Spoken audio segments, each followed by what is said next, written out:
The AI podcast brings you new and innovative insights from AI and machine learning researchers and developers. The podcast is brought to you by your co-hosts, Arjit Sirkar and Christian Hart. In today's episode, we'll be talking with the authors of the recent paper to Err Is AI, Debugging as an Intervention to Facilitate Appropriate Reliance on AI Systems. So you'd think that humans would rely more on AIs if they understood them better, but plot twist, they don't. Today we're going to dive deeper into this with the authors who've actually researched this surprising conundrum. So before we go any further, a call out to our famous II, the mascot of this podcast. So for the II fact of the day, IIs can really give you the finger. The elongated middle finger is thin and almost skeletal. It has a ball and socket joint, allowing it to move 360 degrees. However, they're not rude. They in fact use this middle finger to reach into tree crevices to extract grubs. So, Arjit, this one was a bit of a shocker, which I think is becoming a theme for us. It is, but this is more on the product side, the sort of human AI interface side of things, right? So you must be very excited for this one. Yeah, less. Well, I was going to say less maths, but I've read the paper. There's a lot of maths. So that's okay. That's good. We're here. So maybe, Arjit, if you could briefly introduce our guests. Sure. So we have got Gaole, and he's a PhD student, and we have got Ujwal with us. He's assistant professor at TU Delft. Welcome to the show. We are really, really excited to have you both. Pleasure to be here. So just to kick this off, the way I understood it is you're looking at helping the big question of why do people get in the way of kind of using AIs? They're overconfident, they're underconfident, but either way they're all over the place. So that felt like where you started. Is that where it started? So it sort of started a bunch of years ago. Well, in the last decade, we've seen people absorbing AI and AI systems in all kinds of everyday walks, right? So we started wondering how exactly can we allow for more meaningful adoption of technology, and not just assuming that techno-solutionism comes to the fore where everyone starts saying, wait, we have a problem and let's try and solve it with AI, right? Quite often what we found in our own work, but also just looking around at technology as a tool to solve real-world problems is, sort of contextually dependent and ground in the actual problem space, right? You can't start off by saying, I'll solve this by using AI. And that's where it all begins, right? We started observing that there's a lot of money from not just big tech companies, but also from governmental bodies that support scientific research that was being pumped into AI. So what we wanted to try and understand was how you can allow for, better interfaces between humans and AI systems. And in that vein, a lot of different efforts were leading to the same overwhelming result, which said people tend to fall into two rather broad buckets of behavior. One where people tend to over-rely on AI systems. And imagine a world where you have a perfect system, right? In such a context, over-reliance is not a problem because, wow, wonderful, I'm using a calculator and it's always going to tell me how do numbers add up and it's never going to give me the wrong answer. Wonderful. But that's not the nature of systems that are prevalent in today's world, right? A lot of times, systems that people tend to build and use are ones that are quite problematic and erratic in nature. And that's where the can of worms becomes a real problem to contend with. And I think, Ujwal, over there, right, I think sometimes it's not just the design of the system, the world changes itself as well, right? So I've been guilty of over-reliance, right? I use my GPS, and it has turned me down a street where things have changed, and I actually got fined for it because there was no left turn onto that road. But I got fined for it because I was relying. I was like, if Google Maps is telling me to go there, it should be fine, right? So yeah, I've been there, done that. I did not drive into a river. I've read stories about that, people driving into a river following that. But yeah, sometimes the world changes. Absolutely, right? And that's the example of over-reliance. And then you have the other end of the spectrum, which is that other metaphorical bucket I was talking about, where user behavior tends to sort of deviate and fall into. And maybe you can resonate with this, Arjit, having had that distasteful experience of ending up in no man's land following your Google Maps advice. You probably, thought again when you were offered advice from Google Maps, right? And this tends to be something that people also build through experiences. Experiences add up and influence behavior. And if you realize that you've gotten the short end of the stick when you're at the receiving end of some AI advice, you would consider it or reconsider it and think again, right? And that's something that you typically observe as well. If people are at the other end of imperfect AI systems and they've experienced, things going awry because they relied on it, they would sort of overreact in the sense of saying, wait, I don't want to use this at all. This, wasn't what I signed up for. And then there's the lack of ability to tap into a potential advantage under contexts where those fruits can be reaped, right? So that's under-reliance, and you miss out on the opportunity to benefit. I've been guilty of other places where oh, this is so close to me. I should know this place. I don't want to set it up on a map and then getting completely lost trying to find it. So yeah, been there, done both of those things as well. But actually an interesting point in there, right, if I may, is why we tend to make certain decisions. So one of the interesting factors in your own reflection as well is domain knowledge and the prevalence and familiarity of the technology at play. Right now, GPS systems have been around for a very long time, right? And although, general public who don't, maybe lay people don't necessarily need to understand every nail that goes into a complex system. A lot of us who fly don't necessarily know a damn thing about computational fluid dynamics, but we're very happy to fly around. And we know for a long time now that flying is far more safer than other kinds of transportation mechanisms that we put ourselves, in harm's way of, road transport, for instance, right? But the fact that you're quite familiar with GPS technology, you're probably using it, also shapes how we tend to calibrate our trust and reliance on these systems, right? There's a societal factor in there. There are a lot of people around you who are relying on it safely and, this can be fine. And then there's this notion of domain knowledge. If you truly know how GPS systems work and you know where the pitfall could potentially be, one of the things we know and understand is in larger cities where map-related data is more up-to-date, you're probably better off on relying on such systems. But if you go to more rural areas where map-related information or satellite imagery isn't all that robust, that's where things can go wrong. So that knowledge can also allow you to calibrate when it's likely going to be correct and when the advice is likely going to be incorrect. Right. And what is fascinating is this is this is about the human psyche rather than AI, right? It's about us more than the systems we use. And I was actually chatting with Christian on this, and I was thinking that the example that popped into my mind was autopilot, right? Now we are very familiar with copilots coming in, Microsoft Copilot and every single tool that you use. But autopilots have been there for a while, and I looked it up, and apparently it has been there since 1947. That's a long time before any of us were born, right?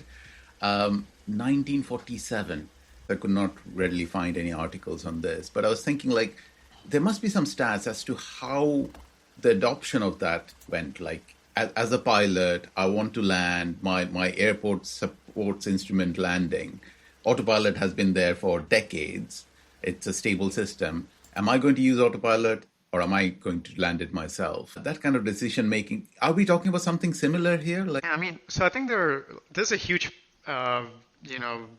puzzle to sort of unravel because there are so many different cogs in this wheel, right? So you're talking policy making all the way to, individual decisions, context that people are embedded in. This is a massive socio-technical era that we're living in, right? You at the start of this discussion said something about how, is this about people? Is this about technology? Is it about both, right? So if you think about this again, the way technology is built influences how we tend to behave and lead our lives. The way we lead our lives and live in the world as it is today will then shape new technology because you're often building technology to support things that you would like, right? So this is sort of something that works in circles, if you may, and which is why, this whole concept of a socio-technological system is one that appreciates the fact that humans and technology and the society at large are so intertwined that they shape each other over time. So when we try to understand what is it exactly that brought AI into every household these days is a topic of discussion, no matter how little or how much we understand about it. In part, has a fair bit to do with the AI hype as well, the benefit of a more connected world that we have now than we ever did before. So I think it's all of these factors amplify the messaging that's been built around it. And that's where many of the problems also come to the fore, in terms of now that more people can potentially interface with AI, does this mean we need to be more careful about how these technologies are perceived, adopted, acknowledged, depended upon, right? Because if it's just a small ecosystem, it's easier to improve or build over time, navigate, because it's less impactful. You talk about flying and looking at this from a historical perspective. Autopilots have been around for a very long time, but it's also technology that has improved, and there was enough space and time to make them highly accurate, highly robust, right? And before you could actually then use them in adoption, and then the scalability of that solution grew over time, right? What you're observing with AI, on the other hand, is most of the AI systems, I would argue, that people are using these days aren't all that transparent, aren't trustworthy, aren't robust, but they're captivating the average person's imagination. And that's something, as scientists who want to build and propagate responsible technologies, it's something that you need to be concerned about. So, Ujwal, you've just given us an amazing background into kind of where the thought space was that you were coming from. So let's get into the paper. What was the experiment? What did how did you attack this kind of question of over and under reliance? Sure, yeah. Maybe I can just paint the broader picture, and I'll pass the buck to Gaole to talk a little bit more about the experimental setup itself. For those of you who are interested in understanding the background of why we're asking this question, for a while now in the human-centered AI community, which is the broad research community that I associate with and identify with, we've been thinking about how we can help humans calibrate their trust and reliance in AI systems. What does that mean? Well, trust in AI or trust in technologies is something that researchers across different research communities have been studying for a long time now. People have been wondering, how can we build interfaces, mechanisms, interventions that can allow humans to get the best out of their collaboration with technologies, right?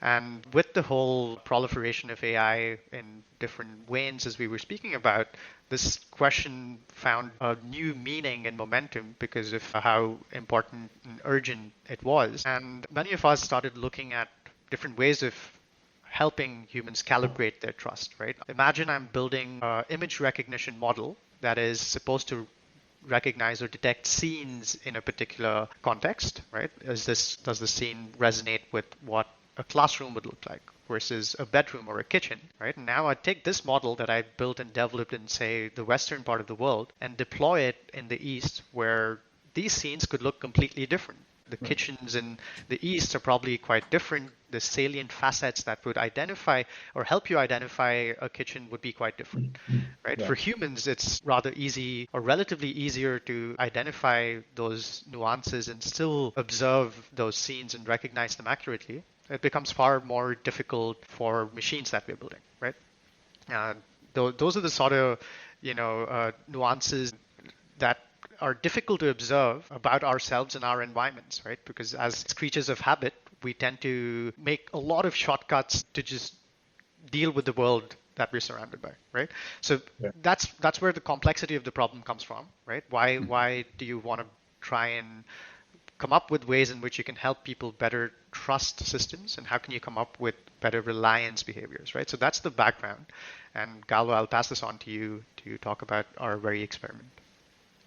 Yeah, so maybe before I zoom into the experiments, I can also give you some brief introduction. So why we look into the error of AI systems, or the mistakes or disadvantages brought by the AI systems. So you can imagine in the early analysis, people looking at the collaboration with AI systems, we highlight a lot about the accuracy, the explanations. These are actually from two different perspectives. So first, the accuracy. That means you need to understand and be conscious of like how often the AI systems may make errors or how much possibility that it will bring some, say, like unexpected outcomes. So when you think, okay, the AI system is highly accurate, it will be fine or it should be correct, it's better than me, okay, then you just put your trust and rely on it. But actually, it's not the case because the AI systems, they are black box neural networks with a large of the parameters, but actually you can't predict whether it's correct in a specific case. So you need to be very careful looking at the, say, predictions. And also sometimes the explanations can help because the explanations give rationale to support or just let you know that maybe the AI system is not reliable enough. So from this research, actually we realized the human perception and the real accuracy or the real performance, there is a substantial gap. Okay, then there is a issue for the humans. So like humans may have some misperception of themselves. For example, you think, okay, you are experts on this task, but actually maybe you are just a beginner on this job and you can only achieve maybe 50% efficiency as the top expert. So there is a gap between your performance, but it's also the case for your perception and in the AI systems. So actually we did two different works. One is on the perception of humans. So that work is we attribute to the human cognitive bias, Dunning-Kruger effect, and we did find that the Dunning-Kruger effect will affect user reliance on the AI systems. And this work actually is from another direction, say the human perception and the actual performance of AI systems. So we want to see that what if humans find the AI system will make errors and they see that the system they trust may sometimes just provide something very untrustworthy. So how they should calibrate their, say, thoughts and adjust their behaviors, such as reliance, adoption, or AI advice on the AI systems. So for that purpose, we say did this experiment and try to verify our, say, hypothesis.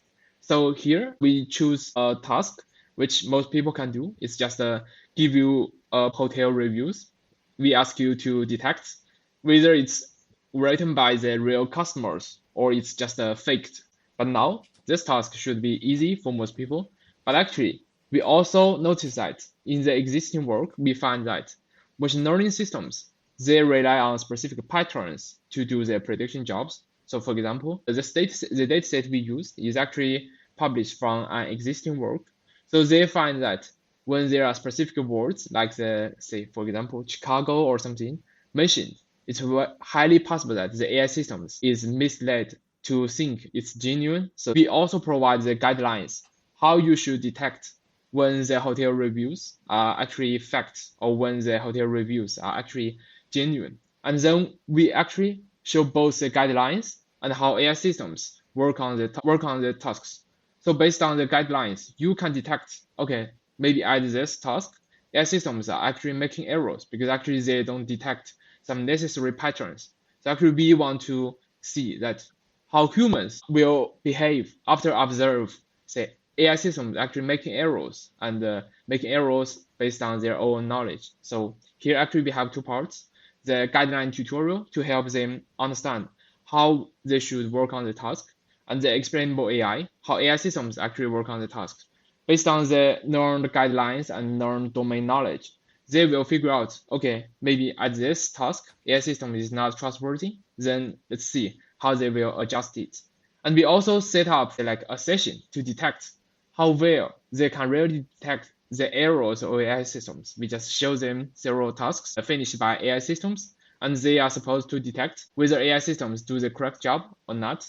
And then after this tutorial, their actually mindset changes because they are asked to debug AI systems. They know AI systems make errors. Then actually when they work with AI systems, they are with a more critical mindset and they are supposed to say like determine, okay, maybe now I should rely on AI systems or now it should be wrong. Let's make my own decision. So this we would expect, okay, humans calibrate their trust in the AI systems and they are more careful on relying on the AI advice. So we would expect the over-reliance get mitigated with the debugging tutorial. But actually, according to our experiments, the mitigation effect is minimal. At least it's not significant. But we still find that with specific ordering of the tasks, like different levels of trustworthiness, and then humans develop a different, say, like trend with working with AI systems. So we conclude that it may help, but actually our experiments may be inadequate to give a very, say, conclusive, say, a conclusion about this problem.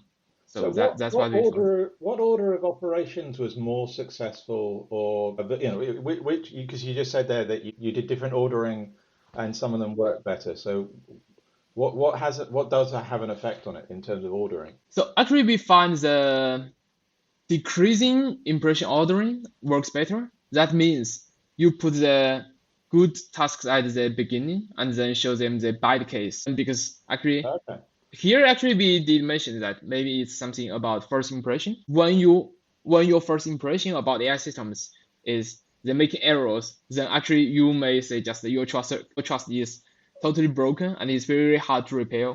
But actually when you first work with AI systems, you realize, okay, it's accurate to some extent, but they still make errors. Then maybe you calibrate your trust and then know that there are errors, but they are still good. So actually, I think there are some trade-offs because the first impression, like as we know, when we have a bad first impression about some person, maybe we tend to not trust this guy or just not work with this guy. So there is some other factors will affect how we trust and how we say like form their collaboration relationship with the AI systems. But actually in our study, we only focus on say like debugging tutorial and how we should manipulate the ordering of tasks. So based on our observation, I think future work should steer different contexts, like different tasks, and also different factors. Maybe we also need to control. Okay, now basically we first have a good first impression. Now let's do the debugging. Or now we have a bad first impression, but how we can calibrate your trust, not just totally distrust the AI systems. So there are future work to do. So I want to unpack quite a lot in that, right? So the first thing I would like to, like, it's not an unpacking, but it's more a comment, right? When I read through the paper, I found it pretty hard to, like, without doing some side research, figuring out whether the reviews were genuine or not. So it was the first time I was doing it, right? But the example that you gave, I was looking at the review, and the only thing that made me suspect that it was fake was it said the hotel room had 2 bathrooms. I was like, okay, all right, okay, it does not happen really. So it must be a fake, right? But talking about landmarks and stuff like that, it's easy to get fooled without doing the side research, figuring out. I've never been to Chicago, right? So it's talking about a landmark in Chicago. I don't really know whether it exists or not. I don't really know if the hotel is next to it or not, right? So, but I can Google and find out. But without doing that, it's quite a difficult task for me as a human to do. So that's one. Yeah. The second thing is I really want to, and we will spend some time on this, unpack Dunning-Kruger effect for our audience, right? What is that? And the third thing, and it was just awkward to me as you were speaking there, Gaole, is there's a lot of effort and a lot of money being spent, especially in our industry, financial services, right, in explainable AI, explaining how AI works. Now, and what I think is your study has a remarkable finding here is effectively if you explain it too much without it being performant high enough, it might actually work the other way in terms of human confidence of that system. So I think that's fascinating. I think I've seen that with risk teams. Just to kind of sidetrack.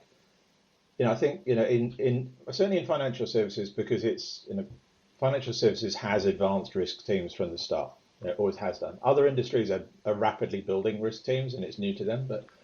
But risk officers who've spent their whole life looking at risk are suddenly presented with something which is not binary yes no. It's probabilistic, and they don't know how to deal with it because they want to see an outcome which is 100% always. We all know that that's not how AI works, and to be fair, it's not how humans work either. And I've certainly experienced firsthand risk officers really struggling to accept and approve a solution which doesn't give concrete answers. And I think it's the same thing. They can't get their head around that kind of, if they can see it fails, they want to put it in a box which just says this is wrong. Yeah, and to date, the solution for that, Christian, has been like hey, let's get more data scientists to figure out the explainability of the model, right? So we will like reverse engineer what the neural net is thinking and trying to figure out why it's coming to decisions. But this study finds out that actually might not help. I never thought that helped. Sorry. Yeah, I was just about to say that the early days of XAI research very much was running on the hype train of explanations are going to change this game forever, in the sense that they were cast to be this shining light that'll allow humans who are interacting with complex AI systems now magically understand what's happening behind the curtains and what's been swept underneath the rug. Like, let's move these black box models, bring them into light, and change them into these glass boxes that people can look through. And what we learned a decade later is explanations don't do all those things that you know they were hyped up to, and they don't live up to the promises. And for the most part, again, like we were saying, one of the most difficult problems in computer science is humans, right? Because you could build a system that's perfect in terms of what it's meant to do functionally, right? And then if you forget the fact that these are real humans and users who come with their own bag of experiences, cognitive biases, behavioral traits, or behavioral habits, then, that's only one part of the puzzle, right? So going back to XAI and the promises and why things sometimes don't turn out to be that way is quite often you need to think about the quality of the explanation methods, right? The fidelity of the explanation methods, which is if this complex decision-making model is, coming up with this final advice based on some, black box level hidden but complex reasoning mechanisms. Is my explanation method correctly representing that to the user, right? So that's about the fidelity of the model. And you have a lot of great technical work that has been coming out of the machine learning communities trying to improve fidelity of explanations, right? But they only go so far, because now that I've empowered my end user who's relying on this model for whatever reason with this profound understanding of the complex mechanics of this model, have I also empowered them to use it correctly? Not quite, right?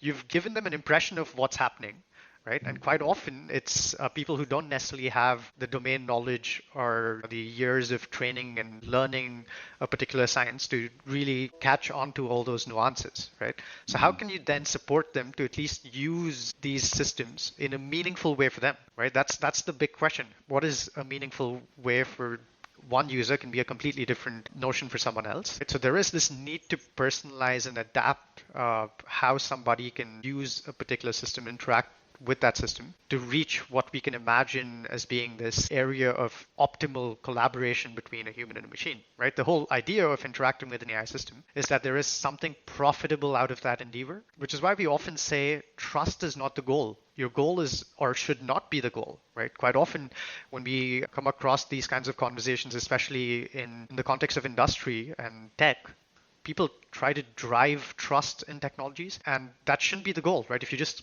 look at years and years and decades of research in human-human interactions, when we study trust in humans, and whether it's societal or transactional trust, the goal is never just to build trust, right? I'm not having this conversation with you all with that goal of trust being something I want to seek at the end of this, right? But trust acts as a means so you can have a conversation and collaborate, right? So the same should apply when you're building technology.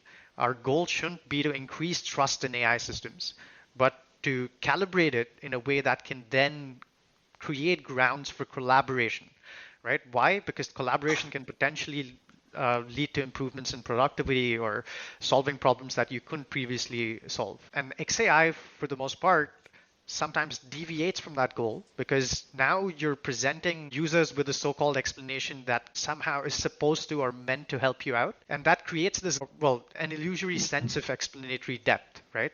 If I was to tell you that, hey, this complex model is actually doing this, and I throw, a few convincing lines that don't explain this to you, but tell you that, or give you a hint if there being something that sort of makes sense, I guess it's right. It's very easy to convince people, right? And explanations often tend to do that. They don't really help users calibrate their trust or reliance, but they tend to create this illusory sense of explanatory depth that allows you to say, wait, I better side with the AI system because there's an explanation now, as opposed to just trust my instinct or not use the system at all. Yeah, actually, I can also add a bit to the explanations. So I can show you most explained by AI methods. It's actually not designed for human. So it's not human-centered explanations. It's more say like, oh, we want to see what makes the AI systems to reach the final prediction, or say like maybe we should lend money to somebody, or why we should say like that organize figures as potential risky for the cancel. So we want to know the truth of the deep learning or AI systems. So what they do is actually mostly say just taking piece of the input, like which parts the AI systems focus most or put attention on, and finally we just use it as a clues to show to humans. But actually this is useful to some extent because if this aligns with your expertise, let's say you are a doctor, if it points out some very important concepts or areas, what it is, okay, then it's meaningful. But for most people, maybe it doesn't make that much sense. For example, the large language models, they digest a lot of the tokens or say like documents and give you some outcomes. If they generate free text explanation, that makes sense because everyone try to understand it and with some rationale. But if it only points out, okay, there's several words triggered my prediction, okay, then you need to figure out how it works. Then actually there is a missing piece for your understanding and how it actually works. So actually, most experimental methods, their problem is they are not designed for humans or most users to understand. They can only align with, say, data patterns or something that may only fit a very small percentage of people to digest. Or even for the doctors, actually with some of the, say, like interviews, we find doctors are also not satisfied with the explanations because they find, okay, sometimes I can't figure out what the numbers really tell us. We only know, okay, these areas or these tokens are valued by the AI systems. I want to get back to the Dunning-Kruger effect. So the way I understand Dunning-Kruger is, and actually when Arjit and I were talking about this, he gave a great explanation. So which was like the guitar one. So when you first pick up a guitar the first time in your life, you're like, okay, I have this wooden thing with strings. What do I do with it? So your confidence is very low because you have no idea how to play. But then, someone teaches you a few chords and, you can play Smoke on the Water with just like 3 basic chords. And you're like, brilliant. And this is great. I can play. So that's where your confidence is way higher than your ability. Yeah. Which is great. And you can get there quickly. Guitar is, it's an easy thing to make it sound reasonably good. But then as you go forward and you think, all right, and now I'm going to play something else, you suddenly plummet and your confidence disappears because you suddenly realize that actually it's quite hard. Yeah. And you probably need to put in a lot of work and train your fingers and things like that. And then you have that proper learning curve. So I know that, you've talked about that, but I really want to tie that concept back to your experiment. So yeah, let's break this down a little bit, right, to answer that. And I mean, since y'all are, going to throw some fun facts about the I think I'll drop a fun fact about the first time I encountered the Dunning-Kruger effect, right? So I'm not sure if you're familiar with the Ig Nobel Awards. So the Ig Nobel Awards are these brand of awards given to products of science that pique curiosity, but arguably don't change mankind as we know it, right? Or don't change how we're probably going to live on the planet for the next many years by a lot. One of the examples I give about this is the understanding the fluid dynamics of a ponytail, right? Oh, wait, what is that going to do? But it's great science, right? And I came across the Dunning-Kruger effect because it won the Ig Nobel Award at some point. I was a PhD student. Did it? Yeah, it did. Oh. And I was a PhD student back then when I came across it. And it captured my imagination because I thought I could resonate with it in terms of the experiences I've had. An example I often give when I teach classes, and I'm talking about cognitive biases, and Dunning-Kruger effect is very much a metacognitive bias, is our experiences going into exams, right? Many of us and perhaps your listeners can resonate with this feeling of going to an exam. And if you've done well, so let's take a math exam, for instance, you've gone in and you come out, and if it was a difficult exam, you probably feel like you've done reasonably well, but you're not quite sure. But then you've also experienced this where you feel like, I think I did well, I'm going to score well. And then the grades come out and turns out you didn't do all that well. Now, what is that hinting at? So if you were to give me a math problem and ask me to solve it, I need a certain set of skills to solve it accurately. Now let's picture the lecturer or teacher or grader who is grading your solution and trying to see whether or not it's been accurately solved, right? Now, the set of skills that I need to solve it accurately are exactly the same set of skills that the teacher or grader would need to grade it accurately. And that's the metacognitive aspect we're talking about. For me to excel at a certain task, I need some skills. But for me to be able to recognize those skills in myself, right, I need the same set of skills. So the argument basically boils down to, if you lack competence in a certain task, then you probably lack the competence to recognize whether you have that competence or not. And that's the massive connect back to our own work when we're trying to study how humans engage with and interact with AI systems. Right? So if we agree that for the large part, one of our biggest concerns is how AI systems are navigating the general society, and a lot of times people lack the training or the domain understanding of these systems, but they're still interacting and engaging with them. And I think that's good, right? It's great if you can propagate nice ways of supporting, amplifying the abilities of humans and build human-centered interfaces that can get the most out of those collaborative contexts. But the danger is when you don't scaffold around it, right? And then you sort of just feed into this potential of individuals who lack that competence of, in a particular context where they're operating with the AI systems. And they might fall prey to the Dunning-Kruger effect, where because they lack the competence, they also don't recognize the absence of that skill in themselves and think, well, maybe I can, or if they fall on the other side of the explanations, right? Bad first impressions. These are all connected facets, right? Now, if I find that, I would miscalibrate my own competence and think I'm better off than the AI system, I might rely more on the AI system, even in a situation where the AI system can actually help me out, right? So that's something that we observed. And, it's not something that we started off with, right? So our experiment this particular paper wasn't exploring whether the Dunning-Kruger effect is relevant in the context of human interaction with AI systems. Gaole, in fact, led a piece of work that was published at our premier human-computer interaction conference called CHI. It's a widely attended HCI conference. And we had a piece of work which was squarely studying this notion of Dunning-Kruger effect and how that has implications on human AI interaction.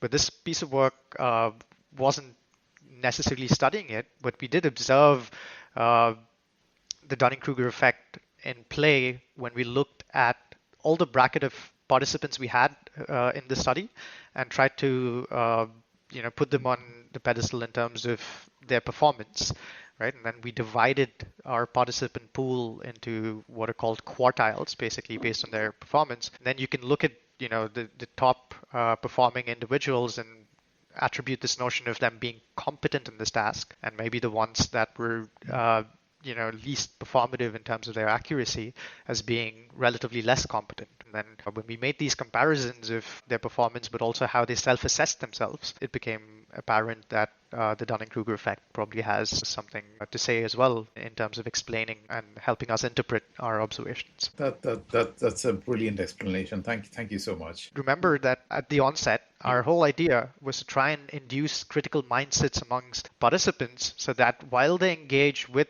this advice-giving system, they would use their now reformed critical attitude in incorporating that advice or not, right? And that a part of why maybe our hypothesis didn't go the way we expected could also be, a product of our choices in the task space, but in the explanation method space. And that's something we just have to live with because, that's what science is about, right? Like you think about a good way of studying the problem, and then you discover some of the things that may have influenced your findings thereafter. With the transparent nature of communicating this, the hope is people can build on this, and over time you understand a phenomenon in a greater level of detail, right? Yeah, it's a working theory, right? It's a theory until it's disproven.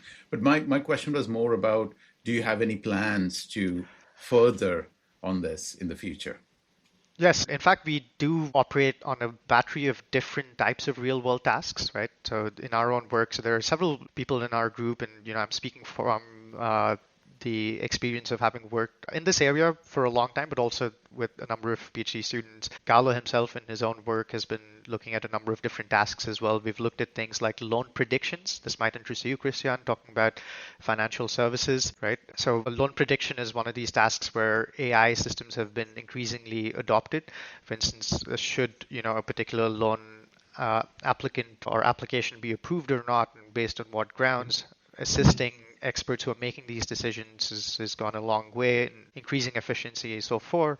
But there are also biases that can crop up as a result of incorporating AI in these decision-making processes. So how can you come up with a nice way to build on that efficiency without falling prey to potential unintended consequences like bias, right? So there are lots of different tasks that not just us, but others in the research community have been picking up. And for the most part, a nice place to consider tasks is the real world, right? You don't want to come up with a task that isn't necessarily going to be something you would observe in the real world. So that's what we talk about when we say we want an ecologically valid experiment, right? To what extent is this something that people would encounter in the real world? This is one of the first things we discuss, right? So for now, we are working on a number of different tasks. Medicine is another, or healthcare is another area where there's an increasing impact of adopting AI systems. Again, you have to tread that ground carefully. If it's a high stakes decision, then you'll probably be more mindful and more critical in relying on AI advice or an AI system. But if the stakes are low, you're probably willing to take that risk, right? And again, now what is that willingness to take that risk? It's a personality individual trait, right? Are you risk averse? Are you, okay with taking risks? That again becomes an individual trait. So all these things are intertwined. And as you rightly pointed out, looking at a full breadth of tasks is one way to understand when a single effect actually can be construed as being a generalizable finding. And that benefit is only gained once we look at a wide bandwidth of tasks. But yeah, those are just a couple of quick examples. So with your current knowledge, what you've learned so far from your study, what advice would you give to a product owner? From what you've learned, you've seen counterintuitive outcomes. It would have been quite simple for me as a product guy to go, hey, I want people to trust my system, so I'll explain to them how it works. I'll show them I'll kind of lift the lid or on the box and kind of go, look, here's the moving pieces. You've shown that that's maybe not such a smart idea, but in really practical terms, you're talking to a product team. What advice would you give them so that their solution would be more successful outcomes? Yeah, this is obviously a question that all organizations and businesses are considering seriously these days, because I'd also like to bring to fore the notion of time, right? The temporal spectrum of things. It's well and good to say we'll build momentum around the product by trying to increase trust in the product. I'd like to break that notion of trust further down and say there's actually a nuance in there. Is trust in your product warranted trust, or is it unwarranted trust, right? For the most part, what we tend to observe, especially in contexts that coincide with unintended, unfortunate consequences, is this is a product of unwarranted trust, where because of all kinds of hand-waving and wishy-washy marketing campaigns around the reality of a particular product that is being shipped, right? But that trust is unwarranted, right? What's the distinction? Well, warranted trust in a system is built because your system has delivered on its promises. Unwarranted trust, on the other hand, is trust that has been built because there are all kinds of other mechanics in play that take away the attention from what you should care about. Think about a website, for example. If a particular website is supposed to provide me with information on any given topic, then I can build trust in it as long as it keeps delivering on that promise of giving me the information I expect, right?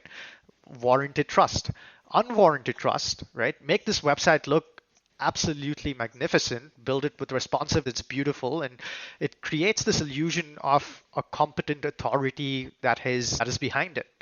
Now that can breed grounds for unwarranted trust that can be completely tangential to whether or not it delivers on its promise of providing me with the information. The same can be applied to the lens of AI systems that are being built. Now, should I care about what's the quickest, fastest way for me to make $1 million, or should I care about building an enterprise that can build warranted trust amongst its customers, users. And I think approaching it with responsibility is something that's important, because that's also then going to be the vehicle of a lasting enterprise as opposed to making the quick buck, as because people don't fully understand the perils of the technologies that happen to coincide with the potential gains. My takeaway from what you just said, and I 100% agree with you, the goal of any product team should be to build systems that develop warranted trust. What do you think? Yeah, actually, I think one thing I did notice is, quite a lot of people just say that our large language models are amazing, do everything for you. But actually, instead of doing that, I'd say do something very practical and simple and easy to use. So my point would be, don't say like overselling, just do something very practical and easy to use. This also, I think, reduce the gap or the needs for the AI literacy, because you just provide something that people really need and use. Yeah, good advice. Okay, so our final round is called the lightning round. Okay, so our first lightning round question is, can transformers get us to AGI? No? Okay, cool. Okay. My question is, why AGI? That's a good question. The answer is no, and the answer is also that's it's not the right question we should be asking. So I think I would like to think about our endeavor of trying to build AI systems and propel and advance AI technologies as being something that should come from a human-centered perspective. So as opposed to saying, how can I build machines that can think like humans and act like humans and reason like humans and do everything like humans?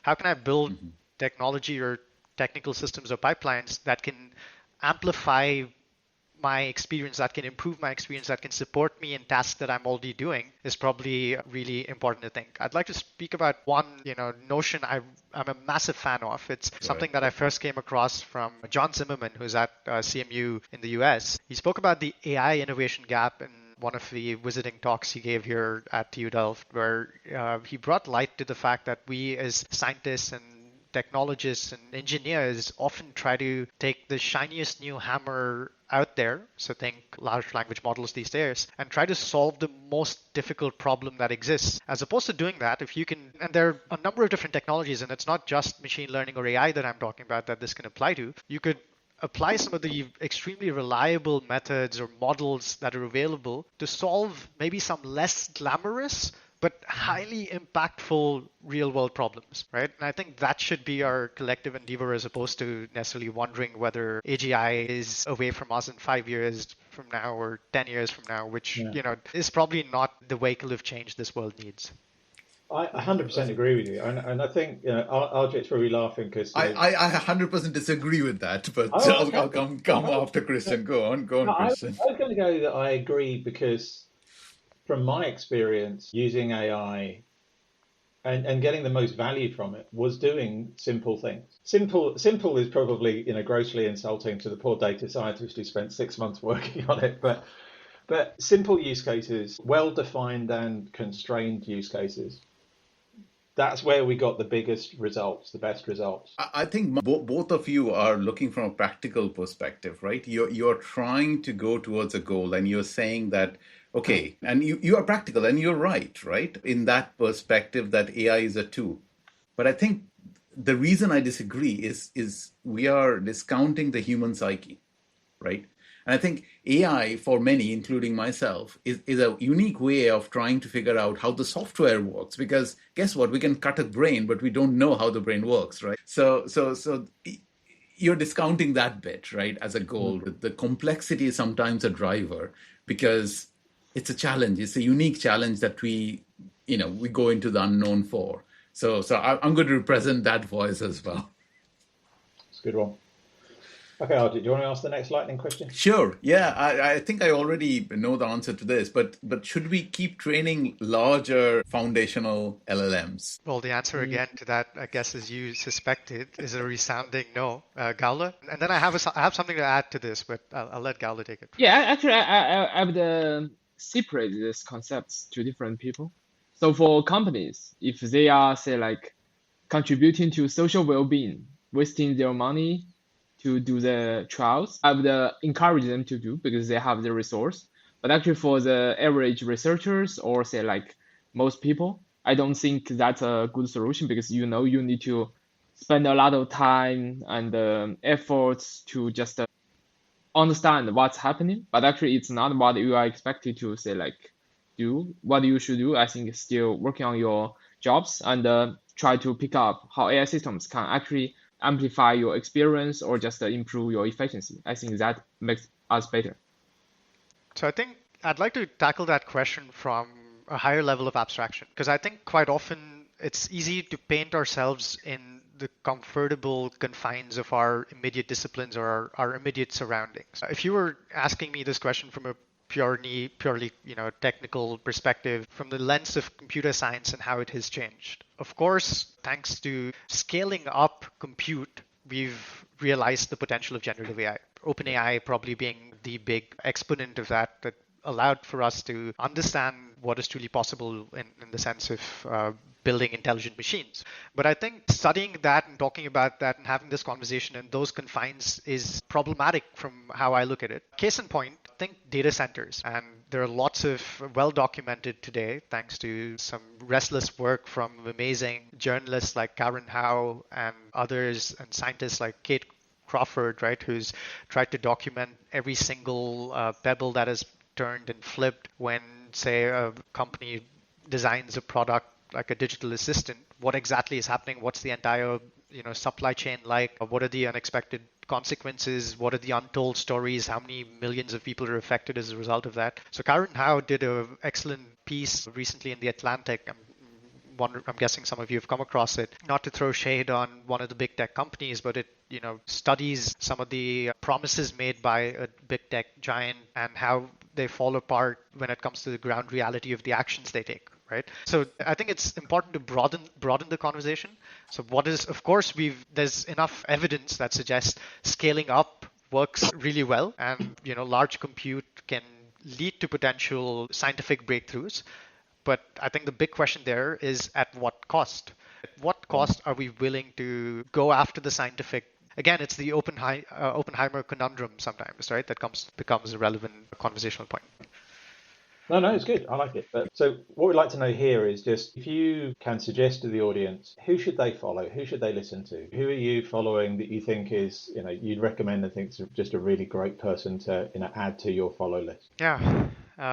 Again, I'd like to take that question with, so it's something I'll treat as a true scientist, right? And I'm reflecting on how I do this myself. So I particularly tend to approach it not from, hey, this is somebody I'd like to listen to constantly, but trying to broaden the spectrum of people that I'd like to listen into, right? Because you have newfound thought leaders that spring out of nowhere every other day these days. And I like to sort of cast my net a little more widely and sometimes also dabble with thoughts that I don't immediately agree with. This very relevant question, right? I love the question. I think as opposed to naming a couple of people right now, I would rather stand up for suggesting that we can approach this from a perspective of being intellectually humble, and trying to broaden the spectrum of people you listen into can help you not just understand diverse views and perspectives, but also then get somewhere closer to the true, right, morally sound, ethically grounded perspective that I think is only noble to aspire for. I've bumped into Karen Howe at a conference in Singapore a while ago. I'm sure she doesn't remember me anymore, but she's done some meaningfully impactful work in the recent past. So Karen Howe is a journalist now. She was trained as an engineer, and then she, I think, had a budding career in tech, and she sort of abandoned tech because of her discoveries with some of the perils that don't fit well with the promises, and then she turned into a journalist who's capturing the hidden truths behind some of the technology that's being propagated, and she's written an excellent piece most recently that was published in The Atlantic about the hypocrisy of promises made by some of the big tech and what the role of AI is in all of this, and how AI is very much a double-edged sword. That's someone I'd recommend to listeners. Pretty good recommendation. What about Gaole? What do you think? Anyone you think that people should listen to?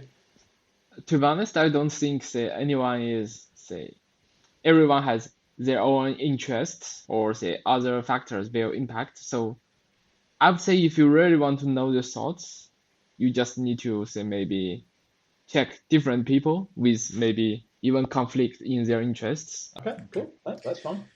All right. The next question, I have a feeling I know the answer to this, but and probably the answer would be why is this question? But we asked this question, which is the percentage chance that you'd put for an AI apocalypse happening. Gaole, do you want to take that one? I think Arjit knows my answer. To be honest, I don't think so, except that some stupid guy gives a grants or some very important resource to the AI systems. Otherwise, I don't think they can really substantially impact, especially, say in our research topics. We highlight a lot, say human in the loop and human in the control, or say any risks, or say like high stakes jobs. So for that case, I don't think they can really control the world. But if you mean say like they post something online and in the digital world, if we don't have a very say like very good mechanism to prevent automated generated content, there can be propagation of misinformation. There can be say something like this. But I don't think they can really control the world, especially consider their intelligence level. Close to zero, but not quite zero. Yeah. I mean, they can make harms, but I don't think they can control the world. Okay.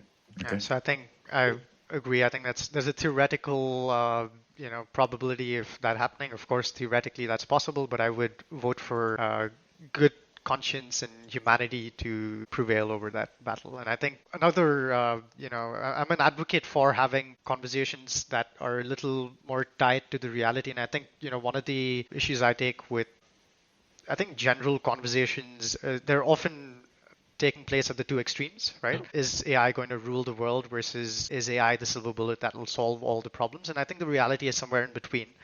And I think, we need to have more of these conversations about that space in between, right?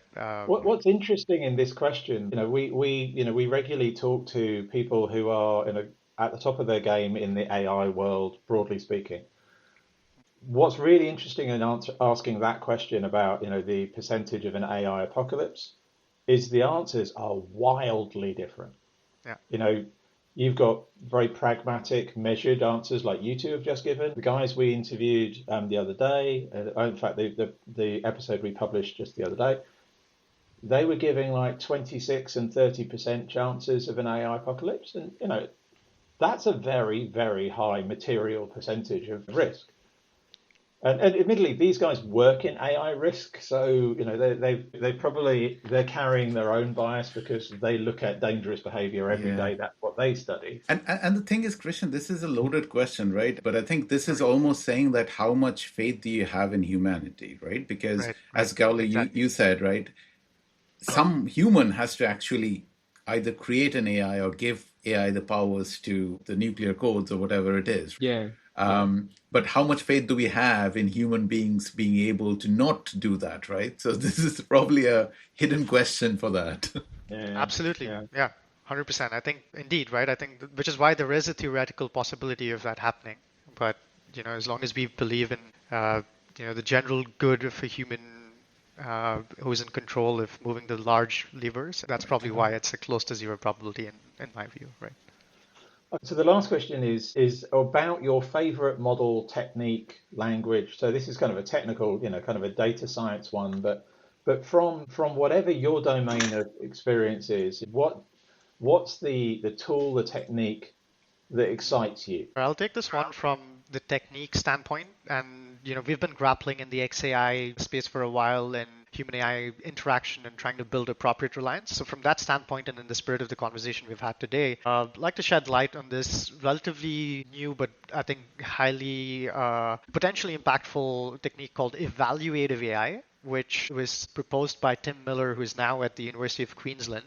As opposed to looking at explanations to empower individuals in terms of helping them understand why a model or a system is giving you certain advice. And therefore, by explaining a specific decision, you end up creating this explanatory depth. And often that is, illusory, right? As opposed to doing that, what if you were to provide this notion of, or support this notion of evaluative AI, where if there are a certain number of potential outcomes, you present evidence that supports each of these outcomes, right? And then the decision-making process is very much driven by the human, who's now empowered by some information on all possible outcomes, and they can better make a decision without necessarily being driven down a path by a decision support system, right? Love it. Great. Gaole, what about you?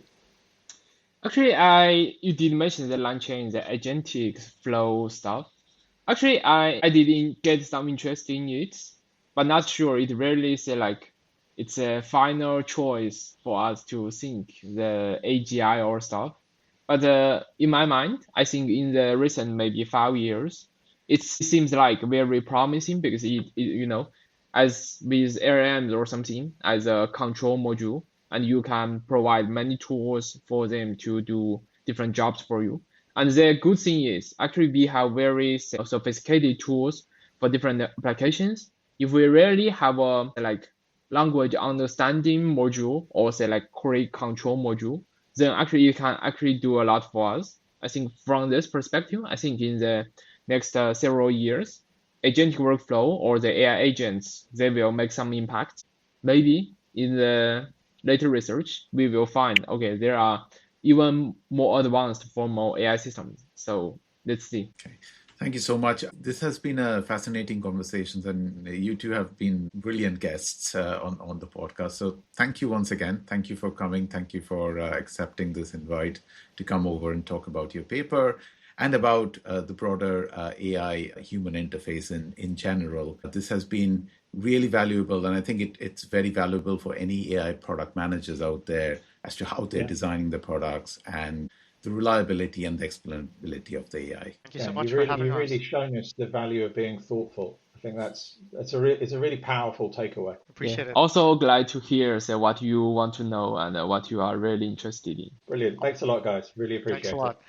Thanks for listening, and join us next time on the AI podcast.